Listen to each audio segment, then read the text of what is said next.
Welcome to Blizzard Fire. We hope this video helps fire up your solution. In this video, I will show you how to make fried jollof rice. To begin, gather all your fresh ingredients. You'll need about 2 cups of long grain rice, 4 ripe tomatoes, and 2 bell peppers. Don't forget your chosen protein, perhaps 1 pound of chicken, seasoned well. Essential spices like 1 tablespoon of curry powder, 1 teaspoon of thyme, and 2 bay leaves are crucial.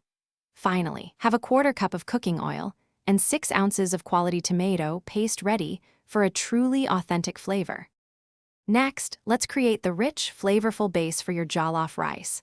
Start by blending 4 ripe tomatoes, 2 bell peppers, and 1 medium onion into a smooth puree. In a large pot, heat about 3 tablespoons of cooking oil and sauté 1 chopped onion until it's beautifully translucent. Now, stir in 6 ounces of tomato paste, cooking it for about 5 minutes to enhance its sweetness. Finally, add your blended puree and let it simmer gently for at least 15 minutes until it thickens and the oil separates. Now for the crucial step of frying the rice.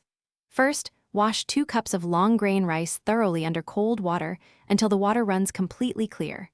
This removes excess starch. Add the washed rice directly into your simmering tomato sauce. Stir the rice continuously for about 5 to 7 minutes, allowing it to toast slightly and absorb the sauce's flavors.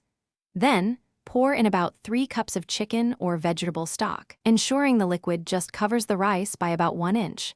This is key for perfect texture. Finally, let's bring your fried jollof rice to perfection. Once the stock is added, cover the pot very tightly with a lid or even foil to trap all the steam. Reduce the heat to low and let it cook undisturbed for 20 to 25 minutes. Resist the urge to lift the lid, as the steam is essential for cooking the rice evenly. After cooking, gently fluff the rice with a fork to separate the grains.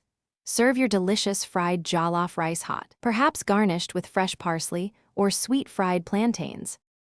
Thanks for watching. If you found this helpful, don't forget to like and subscribe.